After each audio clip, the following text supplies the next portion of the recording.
Buenas tardes, hermanos. Dios les bendiga. Es un honor para mí compartir con ustedes en esta tarde. Para quienes no me conocen, mi nombre es Mauricio Sánchez y estaré compartiendo con ustedes hoy el tema reordenando los roles de la iglesia hoy. Cada quien haciendo lo que corresponde y redefiniendo nuestro trabajo de adentro hacia afuera. Pero antes de entrar en el tema, me gustaría presentarme un poco mejor. Para quienes no me conocen, soy colombiano.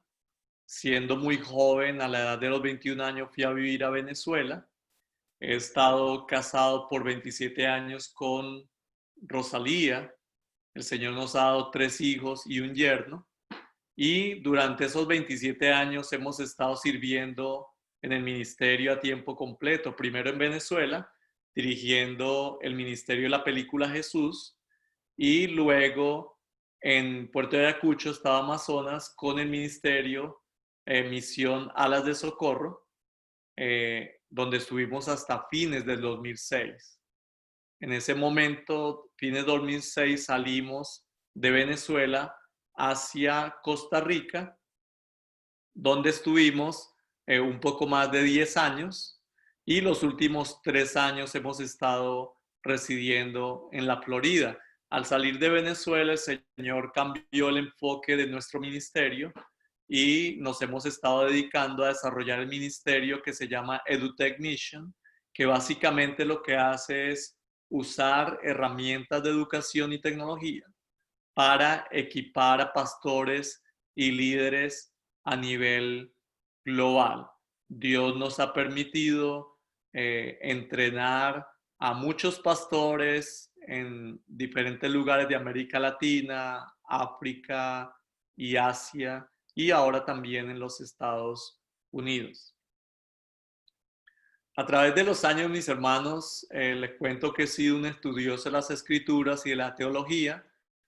Sin embargo, mis profesiones con grado son en las áreas de aviación y en el área de administración de empresas.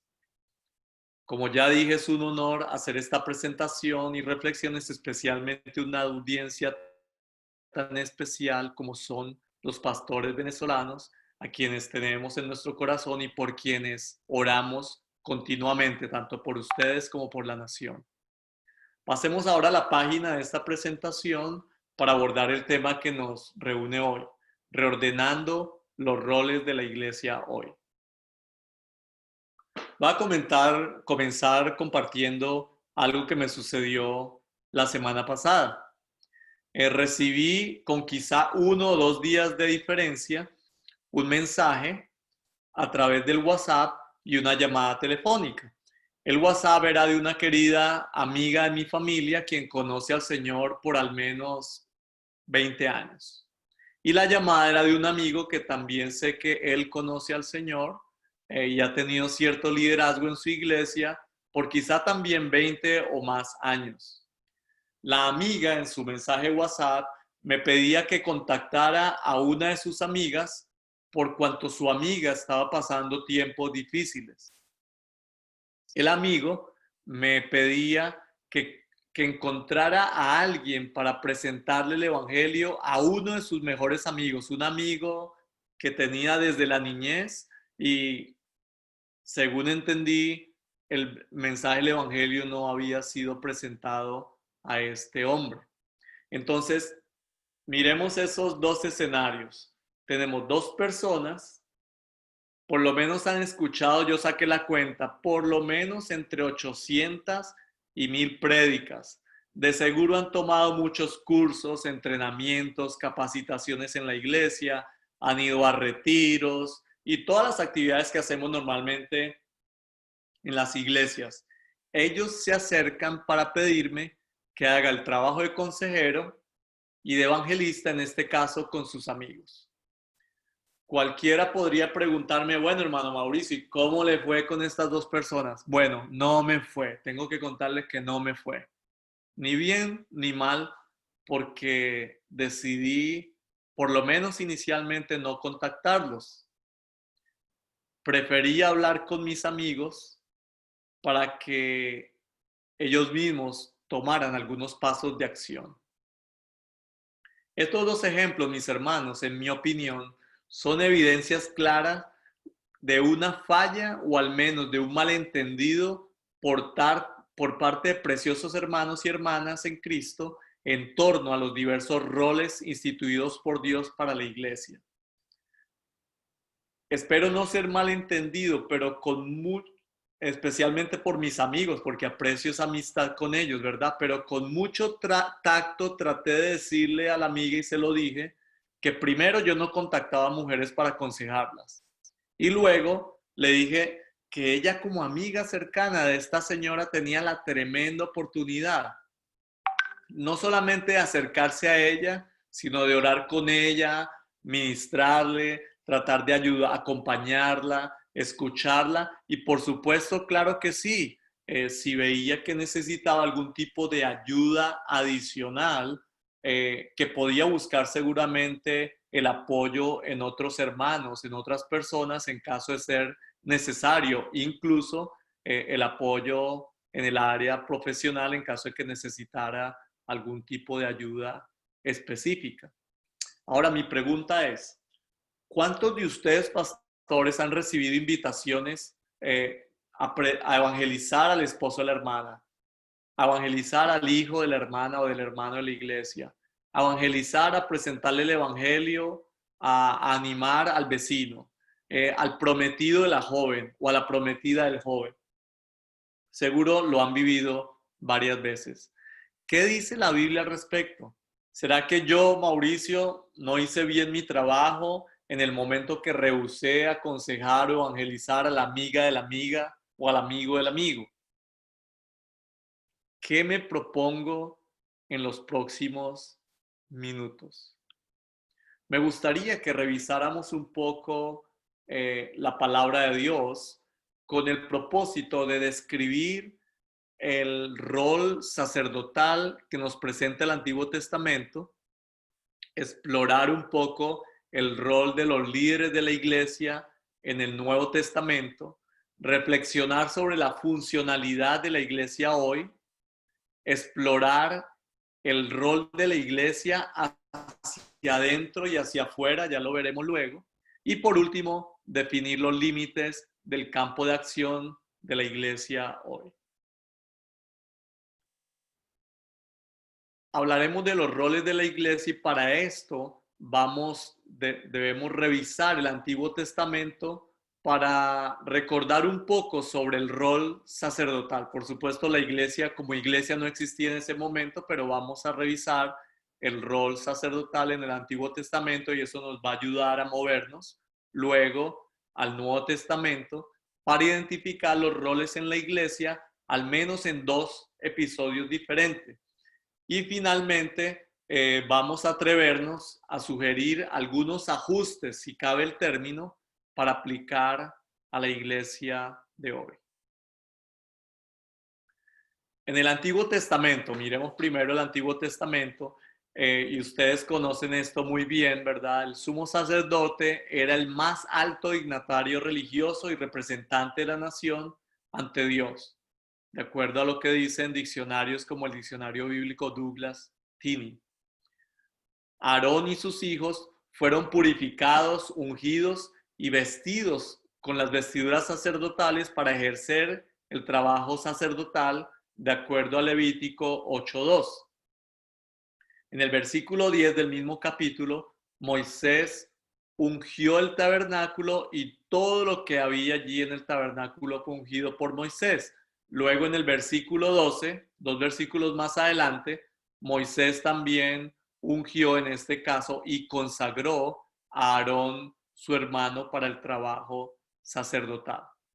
La función principal del sumo sacerdote consistía en la expiación de los pecados del pueblo una vez al año, según Levítico 16, 11 al 19.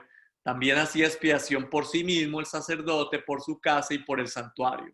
El sacerdote lo que hacía era consultar a Dios, debatía cuestiones religiosas y entraba a la misma presencia de Dios, llevaba ofrendas y buscaba el favor de Dios para toda su nación. El rol sacerdotal del Antiguo Testamento es una figura del rol que nuestro sumo sacerdote, Cristo Jesús, cumple como mediador entre nosotros y el Padre Celestial, de acuerdo a lo que encontramos en Hebreos 4, 14 al 16, 5, 6 y capítulo 7, verso 21 de Hebreos. Los levitas, que como su nombre lo dice, vienen de la tribu de Leví, se ocupaban de las tareas del santuario, pero no necesariamente de la función sacerdotal. Ellos lo que hacían era transportar el tabernáculo, se ocupaban de los utensilios y ayudaban a los sacerdotes, de acuerdo a lo que dicen Números 1, 50 al 53, capítulo 3, versos 6 al 9 y en 1 Samuel 6, 15.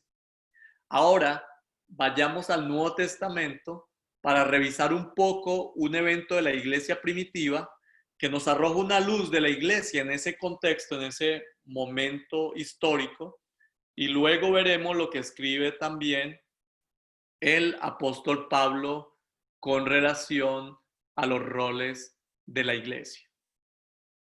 Veamos aquí, en el Nuevo Testamento vamos a encontrar el tema de la iglesia primitiva, muy conocido por ustedes, específicamente en el capítulo 6 de Hechos, versículos 1 al 7, habla acerca de la elección de los diáconos o la elección de los 7 diáconos. En el caso de ellos fue 7 diáconos. Luego en el versículo 2 vemos allí la palabra donde dice: entonces los 12 convocaron a la multitud de los discípulos y dijeron: no es justo que nosotros dejemos la palabra de Dios para servir a las mesas. Todos ustedes conocen muy bien este pasaje que muestra una necesidad que no estaba siendo suplida. Las viudas de descendencia griega o helénica no estaban recibiendo las ayudas que la iglesia daba regularmente a las viudas de origen judío. Los 12, cuando nombra los 12, eran los 11 apóstoles que estuvieron con Jesús, más Matías, que fue elegido para reemplazar a Judas Iscariote, como todos sabemos. Los apóstoles no querían desatender su tarea de dedicarse a la oración y al ministerio de la palabra, de acuerdo al versículo 4, para suplir esa necesidad con las viudas. Así que pidieron buscar entre los discípulos varones con ciertas características. Decían 2 características, por lo menos nombra allí la palabra, llenos de fe y del Espíritu Santo, para que ellos en este caso suplieran esa necesidad. Los discípulos eran aquellos que habían escuchado la palabra de Dios. Ellos habían creído, los discípulos habían creído, se habían arrepentido, se habían bautizado y algunos de ellos, como vemos allí en el libro de los Hechos, habían sido llenos del Espíritu Santo. Entonces, de entre ellos se escogieron a los 7 diáconos. Noten, por favor, mis hermanos, que los nombres de la mayor parte de diáconos era de origen helénico o griego. Es muy interesante. No lo dice la escritura la razón de esto, pero parece que fuera una decisión estratégica el haber elegido gente del mismo origen, posiblemente porque conocían más la cultura de las viudas, eran del mismo origen. Se podían quizás sentir identificados con ellas como con sus propias madres o abuelas, y al mismo tiempo podría tener una implicación de responsabilidad. Esos son comentarios míos, observaciones mías. Es interesante cómo en el versículo 7 del mismo capítulo la palabra de Dios dice: y crecía la palabra del Señor y el número de los discípulos se multiplicaba grandemente en Jerusalén. También muchos de los sacerdotes obedecían la fe. Eso es muy interesante, ese pasaje, porque al estudiar la palabra de Dios sabemos que no necesariamente todo funcionó de manera perfecta en la iglesia primitiva, y no vamos a ir allí porque ustedes conocen casos, por ejemplo, como la repartición de bienes, cómo eso en un momento llegó a ser un problema. Entonces, no todo resultaba y funcionaba de manera perfecta, perdón. Sin embargo, este versículo nos da a entender que tuvieron éxito cumpliendo los propósitos de Dios como iglesia. Ahora, hermanos, ¿qué otro ejemplo vemos en el Nuevo Testamento? Pienso que hemos llegado al centro de ese análisis que me propuse hacer el día de hoy. Y para ello vamos a ir a la palabra de Dios, al libro de los Efesios.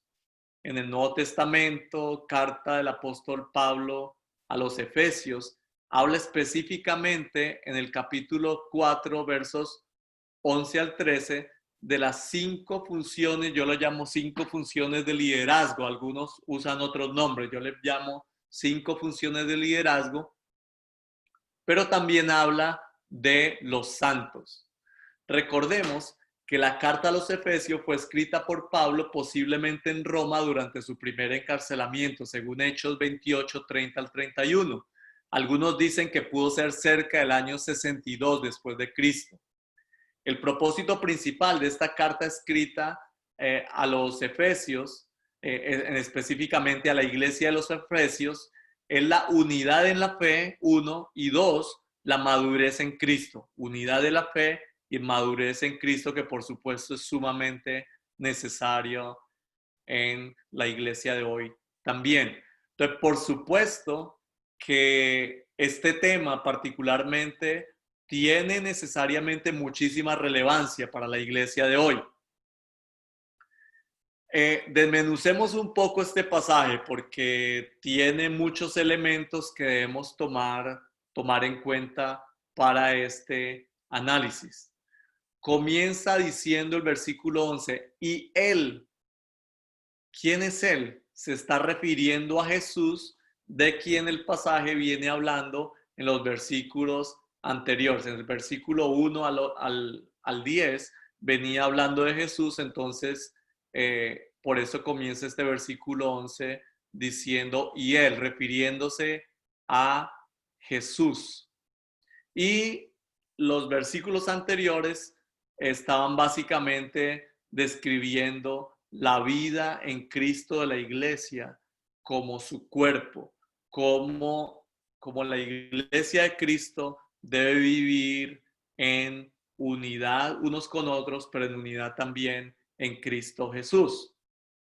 Luego ahí mismo en el versículo 11 dice, dio a algunos. Entonces hace referencia a nuestro Señor otorgando a algunos de los creyentes ciertos títulos y funciones. Entonces el Señor Jesús otorgando ciertos títulos y funciones a algunos de los discípulos. Veamos. Luego en el versículo 11 también hace referencia a lo que yo ya denominé 5 funciones que pueden traer, al menos un par de ellas, cierto conflicto en algunas esferas teológicas, en algunas denominaciones, ya sea por interpretación y o por aplicación. Así que voy a tratar de no meterme mucho en esto porque la idea no es traer ningún conflicto a la mesa. Primero habla de los apóstoles. La palabra apóstol, ustedes lo saben, viene del griego que significa mensajero. Algunos estudiosos afirman que se requiere haber visto a Jesús físicamente y haber sido escogido por él para ser su seguidor permanente. De acuerdo a esto, en este tiempo no hubiera apóstoles, pero no, como dije, no voy a entrar mucho allí en ese tema. En estos tiempos, como ustedes saben, muchos se hacen llamar apóstoles, pero bueno, como dije, no quiero entrar tanto allí y por supuesto quiero seguir siendo amigo de todos. No lo digo solamente por ustedes, lo digo por si la grabación de este video llega a otros oídos. Quiero seguir siendo amigo incluso de los apóstoles. Bueno, me acabo de deslizar un poco. Hay siervos del Señor, en mi opinión, que por su trayectoria, en mi opinión muy personal, hay siervos del Señor y podría usar nombres, no los voy a usar, por supuesto, en este momento, pero hay siervos del Señor, en mi opinión, que es por su trayectoria, humildad, liderazgo y carácter íntegro y corazón de siervo líder, podría yo llamarlos apóstoles sin tener duda. Luego la palabra de Dios habla allí de profetas. Me gusta mucho la definición que da el diccionario hispanoamericano de la misión, donde afirma que un profeta, además de ser una extensión del ministerio de Cristo a la iglesia, es alguien que ha recibido el Espíritu Santo la capacidad de percibir y hablar lo que le revela la mente de Cristo a individuos, iglesias y naciones. También, mis hermanos, como lo saben, el profeta es conocido por ser la voz de aquellos que no tienen voz. Denuncia el pecado, pero no solamente el pecado, y oigámoslo bien todos, también denuncia la injusticia. Venga esta injusticia y este pecado de donde venga. Es una gran responsabilidad que tienen los profetas de Dios y los que enseñamos la palabra de Dios. Luego nos habla de evangelistas. Básicamente se refiere a aquellos que llevan las buenas nuevas de salvación y que son usados por el Espíritu Santo de manera sobrenatural para que el que no cree sea percibido, se arrepienta y crea. Hay, por supuesto, varios evangelistas nombrados en la palabra de Dios. Sin embargo, a mí me llama mucho la atención pensar en alguien como Pedro presentando el evangelio frente a una multitud que como resultado trae unos miles de personas convencidos por el Espíritu de Dios a través del discurso de Pedro presentando el mensaje del Evangelio. Ellos responden afirmativamente, creen y son bautizados. Luego también, por supuesto, el pasaje nos habla acerca de pastores. Son básicamente aquellos que cuidan a la grey del Señor. Muchos de ustedes o todos ustedes seguramente son parte de ellos, ¿verdad? Como pastores que cuidan la grey del Señor por 1, por 5, por 10, por 20, por 30 y más años. Y es una labor muy loable. El trabajo pastoral también muy difícil, lo sé. Estuvimos un tiempo plantando una iglesia en el oeste de Caracas y wow, en ese tiempo aprendimos a amar más a los pastores porque no es fácil ser pastor. Luego tenemos también allí en la palabra, nombra a los maestros, que básicamente son aquellos que tienen el don de la enseñanza y transfieren la enseñanza a sus discípulos, a la gente que recibe sus enseñanzas y lo que ellos comparten. Ahora, la pregunta es, ¿cuál es el fin de estas funciones? De acuerdo a lo que dice el pasaje, y es ir en el pasaje desmenuzándolo poco a poco. Este pasaje específicamente es bastante sencillo de desmenuzar porque empezamos a ver que nos muestra cuál es el fin de esas funciones, que dice capacitar, muy claro, lo usa con una palabra, capacitar. Entonces nos dice la palabra de Dios que estos apóstoles, profetas, evangelistas, pastores y maestros han sido creados por Dios y llamados por Dios para cumplir un fin. Y ese fin es el de capacitar. ¿De capacitar a quién o a quiénes? También lo dice muy claramente. A los santos.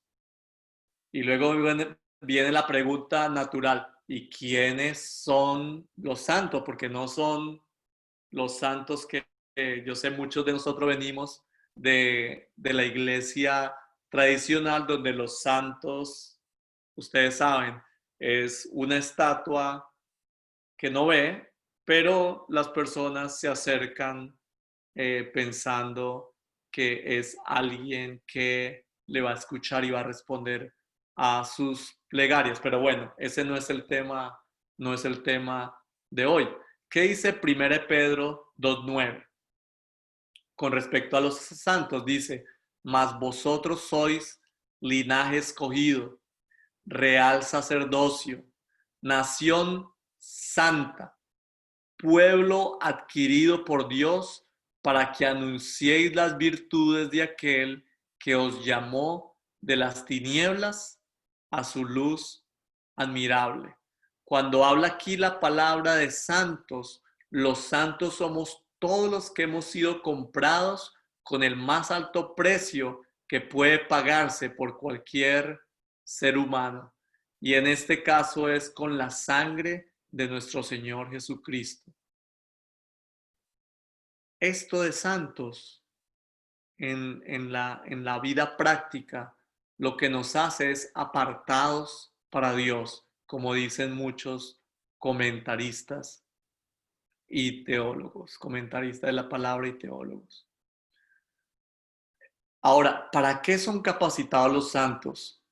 Para la obra del ministerio. Bueno, aquí hay como un choque para mí, ¿verdad?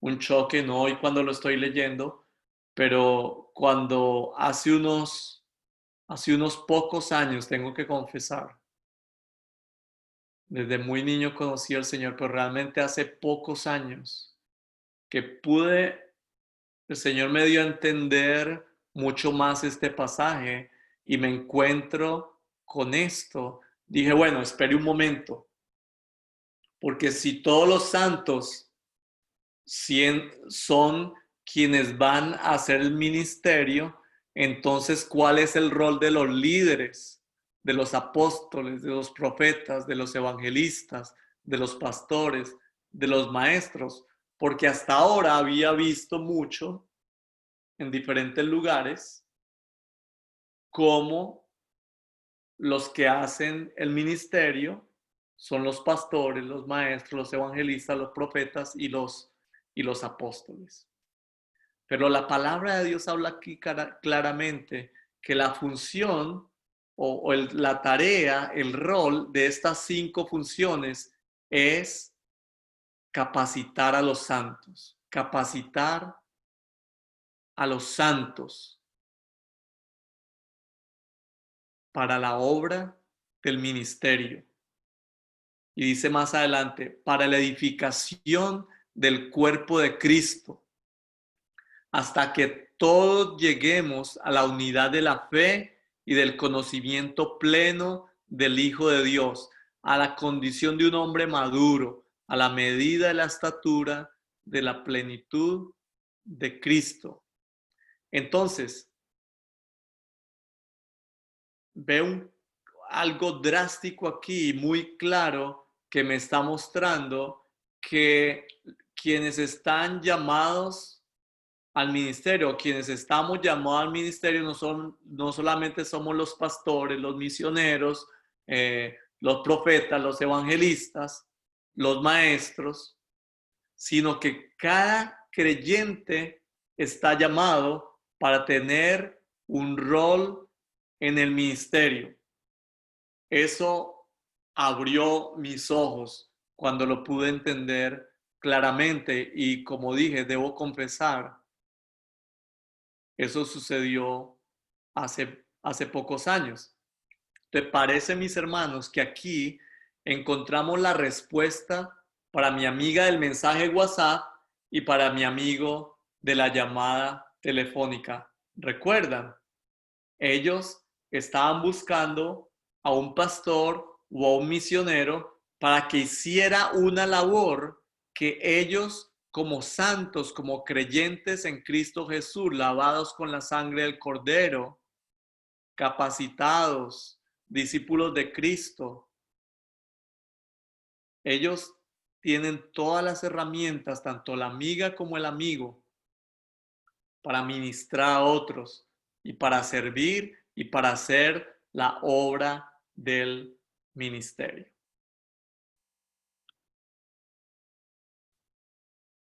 ¿Qué ajustes entonces? Si cabe el término allí, no encontré otra palabra más cercana, pero ¿qué ajustes tendríamos que hacer en la iglesia de hoy? ¿Cómo sería una iglesia en el contexto de hoy, una de sus iglesias o la iglesia donde yo asisto? ¿Cómo serían nuestras iglesias hoy de acuerdo a lo que hemos visto en el capítulo 6 de Hechos, ¿verdad? En la iglesia primitiva. Y ahora lo que vemos en el capítulo 4 del libro de los Efesios. ¿Cuáles serían las funciones hoy? ¿Ven posible que se ejerzan las 5 funciones o digamos 4 funciones que nombra allí el pasaje de Efesios? ¿Cómo impactaría a la iglesia hoy si quienes hacemos el ministerio no somos solamente los pastores, misioneros y líderes, los profetas, los maestros, los evangelistas, sino que toda la iglesia, todos los miembros del cuerpo de Cristo hacemos la obra del ministerio?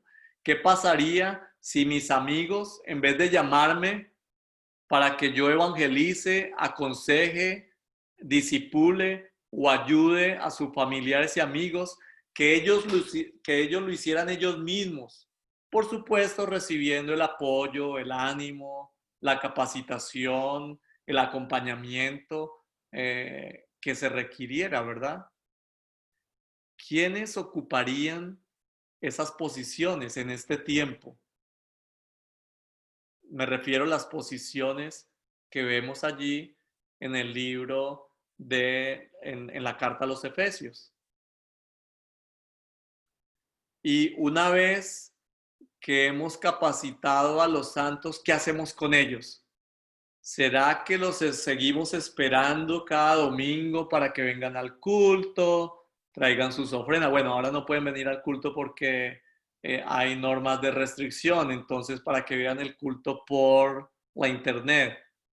Sí tenemos oportunidad de hacer eso, en muchos lugares no se puede hacer eso, entonces quizá la persona comienza a recibir, a escuchar mensajes en otros lugares, pero en un caso hipotético y esperando en el Señor, que va a ser muy pronto, que por lo menos algunas cosas van a regresar a la normalidad o van a parecerse un poquito más a la normalidad, porque creo que los cambios que estamos viendo son muy drásticos y no sabemos, todavía creo que no medimos las dimensiones de todo lo que viene ocurriendo, pero imaginemos, vamos a seguir esperando que cada domingo los hermanos vengan al culto, traigan sus ofrendas y regresen al lunes a su trabajo y estudio para quizás dedicarse a muchas cosas, excepto a la obra del ministerio a la que han sido llamados como santos que son, como miembros del cuerpo de Cristo. ¿Qué pasaría, mis hermanos, si cada creyente fuera instruido a seguir este modelo de Efesios 4 y viera en sí mismo su universidad, su casa, el hospital donde trabaja, la estación de policía donde trabaja, o el abasto, o la panadería donde trabaja, o el banco, o el mercado, que viera todo esto como su campo de ministerio? ¿Qué pasaría? Recuerdo un pasaje, creo que es Hechos 5:42, que dice la palabra del Señor: y todos los días en el templo y por las casas no cesaban de enseñar y predicar a Jesucristo. Permítame tomar agüita.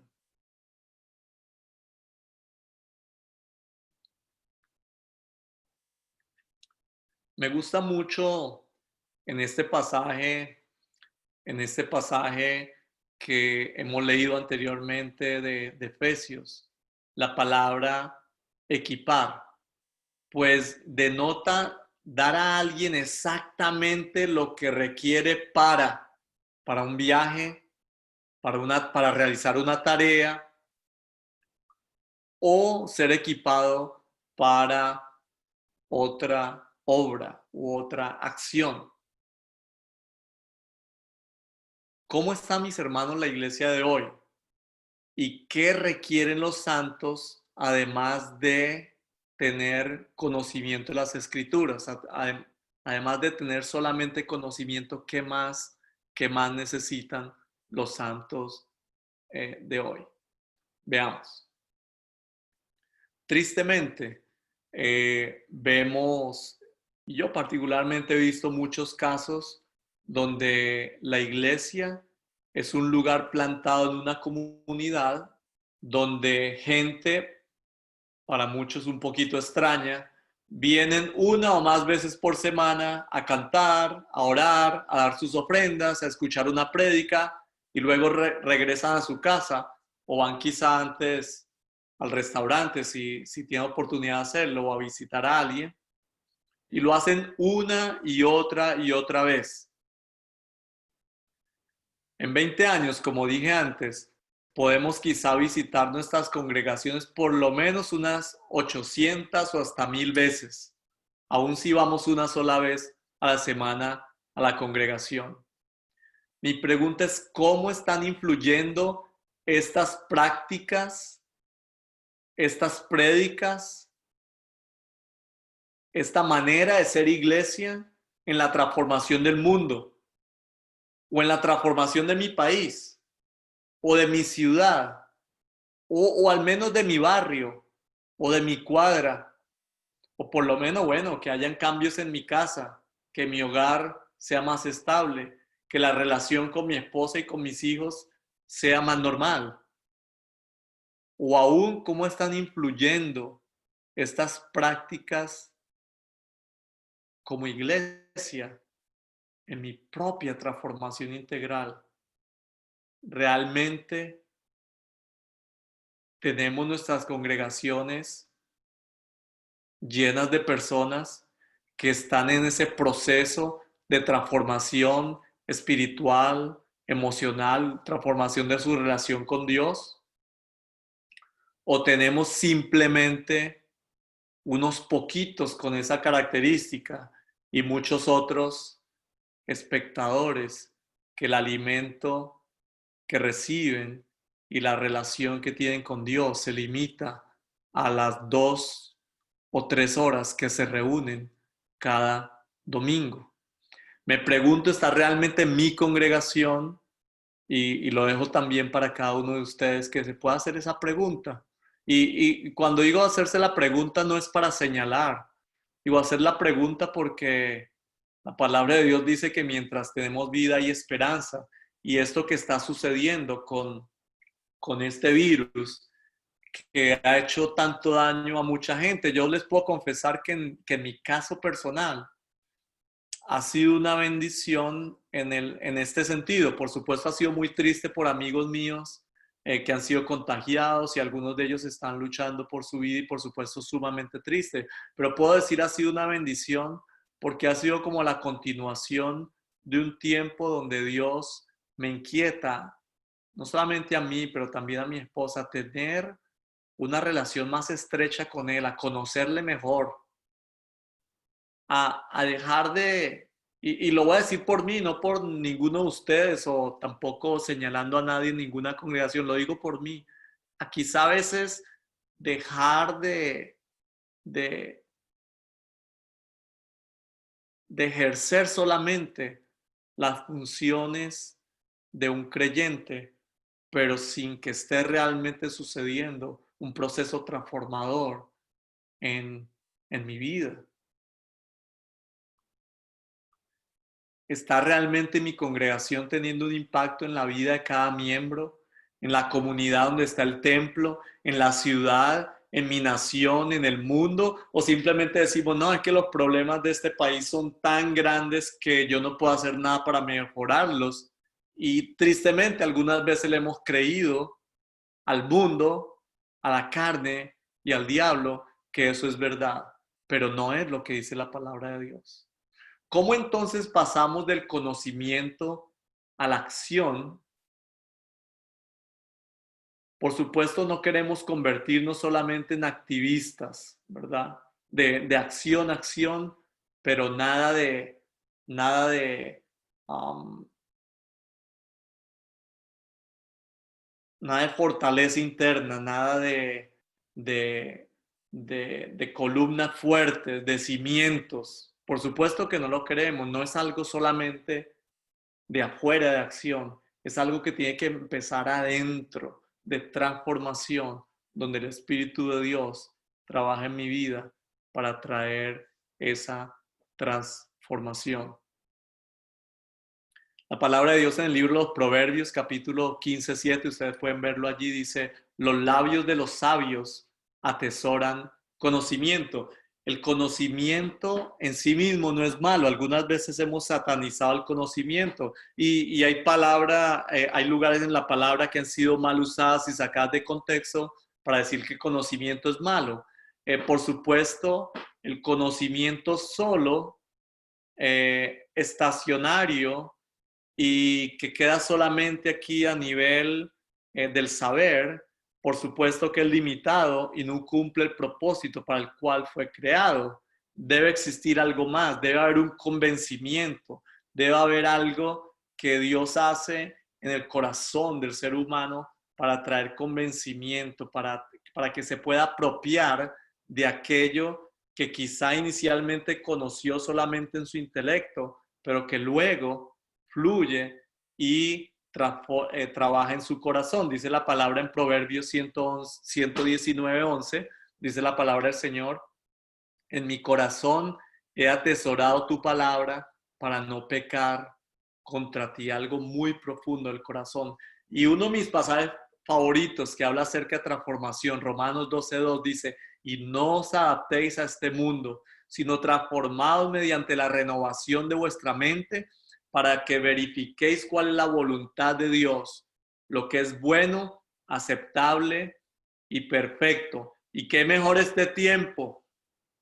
Quizá algunos estábamos un poquito cómodos y pasa todo lo que está pasando y Dios lo permite porque Él quiere transformar mi vida, Él quiere transformarnos a nosotros, quiere transformar a nuestra iglesia, quiere que como cuerpo de Cristo tengamos un impacto en el mundo y que esa transformación nos lleve a la acción.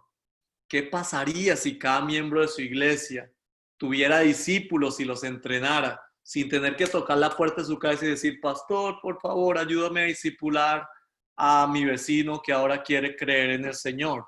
A veces no porque lo evangelizó, sino porque el vecino vino a decirle, bueno, yo quiero como conocer un poco más de Dios. Según de Timoteo 2:2, que es otro pasaje preferido para mí en la palabra, por lo profundo, por lo sencillo, pero a la vez por lo profundo. Dice, lo que has oído de mí en presencia de muchos testigos, esto encarga a hombres fieles que sean idóneos para enseñar también a otros. Muchas veces hemos cambiado superficialmente, hemos cambiado por fuera, pero dentro de nosotros, tristemente muchas veces seguimos siendo los mismos. Ok, Dios quiere realmente hacer un trabajo de adentro hacia afuera, tanto en mi persona como en mi iglesia. En mi persona, porque Dios quiere transformar mi corazón. Dios quiere transformar mi mente. Dios quiere, no que yo sea una buena persona por fuera y por dentro lo que haya sea oscuridad y tinieblas. Dios quiere transformarme de adentro para que mi vida destile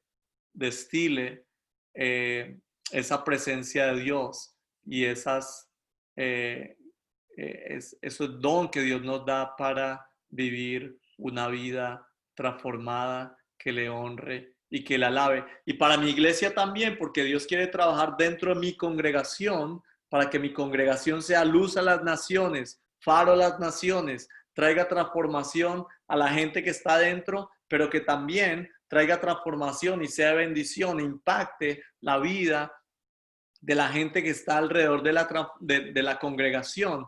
Y eso va muchísimo más afuera incluso, porque cuando empezamos a ver que los miembros de mi iglesia no trabajan todos en la iglesia el resto de la semana, sino que ellos están dispersos por toda la ciudad, algunos incluso por todo el país y a veces dependiendo de las situaciones, algunos de ellos llegan a estar aún en otros países, en otros lugares, donde los tentáculos de la iglesia, del cuerpo de Cristo, pueden llegar y deben llegar a traer transformación, no solamente porque el creyente está en ese lugar, sino porque el creyente ha sido formado de manera sistemática, ha sido formado en la palabra de Dios de tal manera que tiene claro cuál es su rol dentro de este mundo.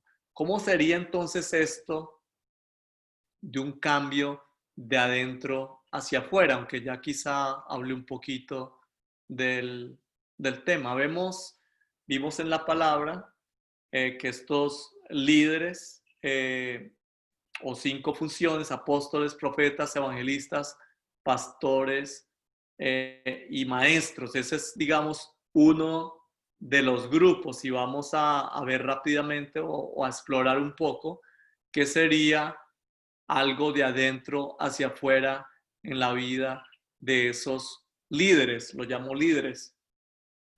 Por un lado serían discípulos escogidos por el Espíritu Santo, de acuerdo a lo que vimos en Efesios. No, ellos mismos no se escogieron, los escogió el Espíritu de Dios. Perdón, digo discípulos, pues antes de enseñar a otros, por ejemplo, a rendir cuentas, debo haberlo aprendido y practicado yo primero. No puedo dar de lo que no tengo. Debo haber pasado por un proceso de transformación integral en mi vida y en un proceso de sanidad para poder efectivamente poder levantar a otros. Cuán saludables, por ejemplo, somos a nivel emocional, espiritual, en las relaciones, tanto con los de dentro de casa como con los de afuera. Luego, en cuanto a los líderes, ¿qué tipo de formación necesitan? A nivel local, dentro de la iglesia, pero muchas veces también, como lo han hecho muchos de ustedes, de manera externa, quizá el instituto bíblico, el seminario y otras maneras de formación que son necesarias. Pero también el líder requiere, para que pueda obrar de adentro hacia afuera, primero pasa algo en él que le hace un discípulo escogido por el Espíritu de Dios. Hay una transformación en su vida y hay una formación que sucede en su vida. Por supuesto, es un hombre, una mujer de un carácter santo, un carácter que agrada al Señor, descrito muy bien en la palabra del Señor. No vamos a ir allí. Y eso le va a permitir discipular y capacitar a los santos para la obra del ministerio. Cada uno de estos pastores, maestros, evangelistas, profetas y apóstoles, por un lado, modelan a otros lo que significa realmente ser un siervo líder, un seguidor de Jesús.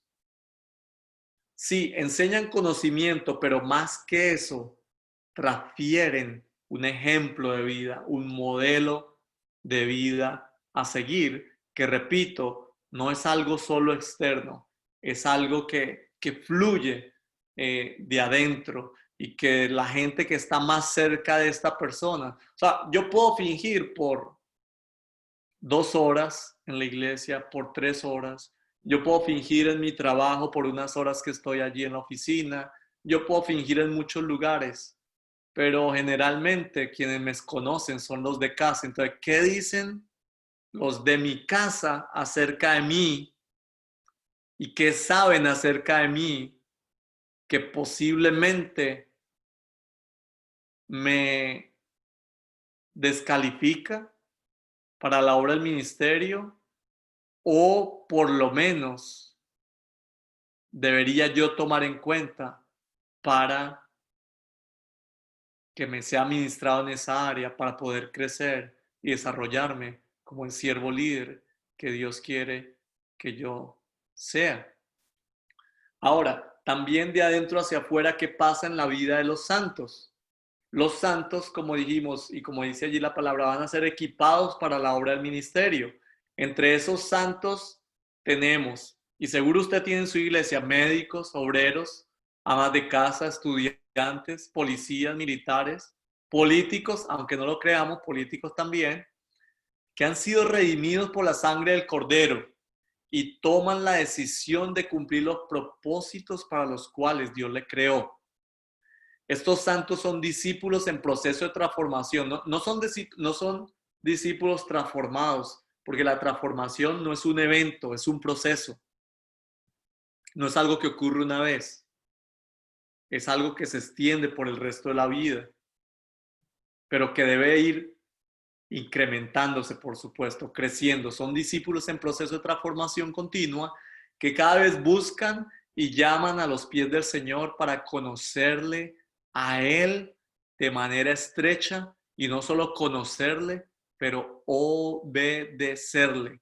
Tristemente, líderes que desertan al pastorado, al ministerio, que caen en pecado, tristemente en muchos lugares, resulta que sus problemas no necesariamente se originaron o no necesariamente tienen que ver porque no tienen muchísima capacitación a nivel, eh, a nivel académico o a nivel teológico, porque al contrario, la mayoría tienen todavía varias opciones para capacitarse, pero muchas veces es por problemas de carácter, por problemas de no obediencia a los principios más sencillos y fundamentales que enseña la palabra de Dios, que lo aprende el creyente los primeros días como creyente.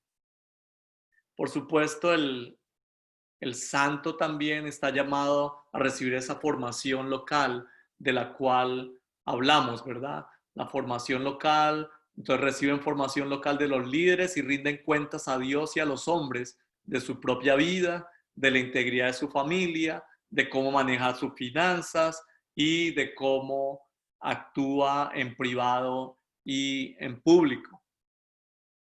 Y por supuesto también este santo está llamado a hacer el ministerio en todas partes. Son los Esteban, eso me recuerda el libro de los Hechos, creo que es capítulo 7, donde muestra un Esteban que aunque su tarea primaria no eran las funciones que tenían los apóstoles, pastores y maestros, recuerdan que él fue escogido para atender a las viudas, para atender a las mesas de las viudas. Sin embargo, su vida fue tomada, recuerdan que fue apedreado, fue asesinado y fue afligido por haber sido un santo, un discípulo que tenía claro su rol de llevar el evangelio a toda criatura.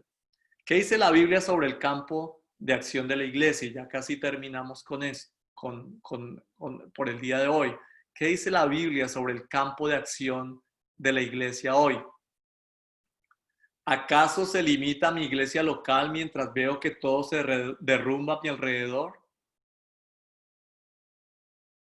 La palabra de Dios en el 2 Corintios capítulo 10, pueden leer incluso del verso 13 al 17.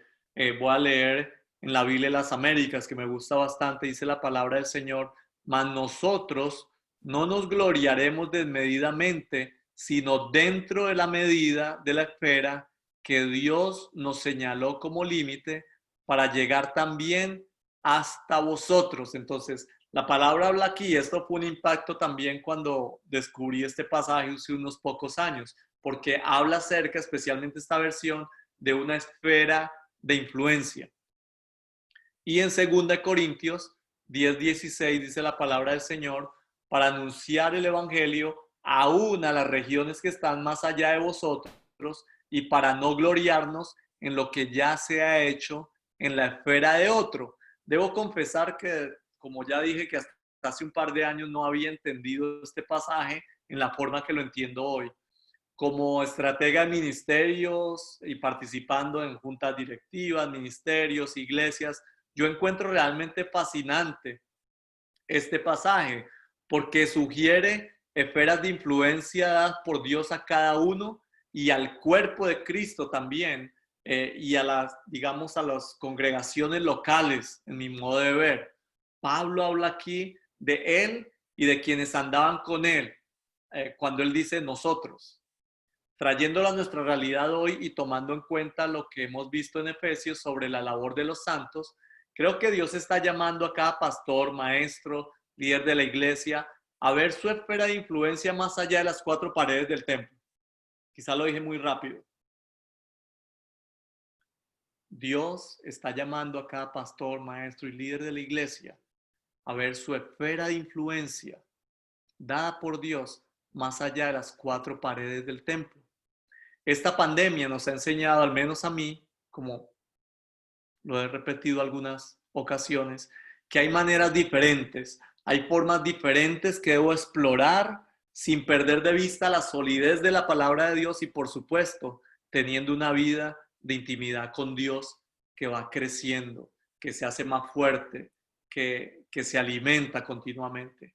Bajo la luz de esta verdad de la carta a los Corintios que acabamos de leer, ¿acaso no cobra más sentido el mandato de ser testigos en Jerusalén, Judea, Samaria y hasta lo último de la tierra? El rol sacerdotal del Antiguo Testamento, y vamos ya a las conclusiones, era una sombra del acceso que tenemos hoy al Padre a través de nuestro Señor Jesucristo. La iglesia de hoy debe revisar a la luz de las Escrituras su rol en el mundo.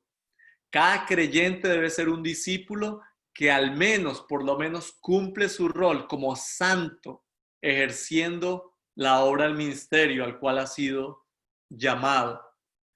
Dios nos llama a revisar nuestra esfera o campo de acción, el cual se extiende mucho más allá de mi congregación. Voy a terminar contándoles una historia verídica. Tengo un amigo venezolano, profesional, marino mercante, gerente, y por los últimos años también fue pastor en la ciudad de Puerto Ordaz. Por cosas de Dios, ahora vive en un país de Europa, habla español, inglés y ahora está añadiendo francés a su caja de herramientas. Tuvimos la oportunidad de ir con este amigo y con uno más, fuimos 3 hombres en julio del año 2019 a capacitar pastores y líderes en la India en 5 lugares diferentes. Definitivamente, tanto para este amigo como el otro que fue, y para mí, que era la segunda vez que iba a este país a capacitar pastores y líderes, por supuesto que nuestra esfera de acción se ha ensanchado muchísimo, y la de mi amigo, que vivía en Caracas, en Puerto Ordaz, y luego ahora en Europa, y va y tiene contacto ahora con pastores y líderes en la India, e incluso últimamente hemos estado capacitando a pastores en otros países, incluso como gente aún como de Pakistán se une algunas veces a nuestras capacitaciones. Definitivamente la esfera de acción de mi amigo se ha ensanchado, pero por ende la esfera de su congregación local, que le apoya, que le ha capacitado a través de los años, que le permitió ejercer el pastorado, por supuesto que está teniendo un impacto en diferentes lugares y lo va a seguir teniendo. ¿Ha pensado mi hermano pastor, amigo pastor, dónde se encuentran los santos de su congregación hoy? Tanto dentro de su ciudad, de su país, pero afuera también. ¿Será que Dios le está llamando hoy a cambiar algo o mucho de la estrategia? Quiere decir del cómo, si cambiar lo central del evangelio. ¿Será que Dios le está llamando a usted hoy para dedicarse más a equipar a los santos para el ministerio, a ser discipulado más intencional, y que cada miembro de su congregación desde el día 1 sea incluido en este proceso, que no es de preparación para dentro de 5 o 10 años, sino que es preparación para que el primer día, después de que recibe su primera capacitación, sea capaz de testificar en su casa, y el siguiente donde sus vecinos, y el siguiente en su trabajo continuamente esté siendo un testigo fiel del evangelio? Vamos a dejarlo por allí, mis hermanos, para respetar el tiempo. De verdad aprecio mucho esta oportunidad que me ha dado mi hermano, el pastor Fernando Castillo, al cual conozco hace muchos años de Venezuela y admiro profundamente. Que Dios les bendiga a todos los que hacen posible este encuentro y espero que, digamos, esta pausa que ustedes hicieron con un estudio no profundamente teológico, pero muy del corazón y de la palabra de Dios, que haya sido bendición para cada uno de ustedes. Y espero en el futuro seguir escuchando muy buenas cosas de lo que Dios va a seguir haciendo en la iglesia venezolana y a través de la iglesia venezolana, porque ustedes son parte del cuerpo de Cristo y son sumamente importantes y amados por nuestro Dios. Que Dios les bendiga, mis hermanos.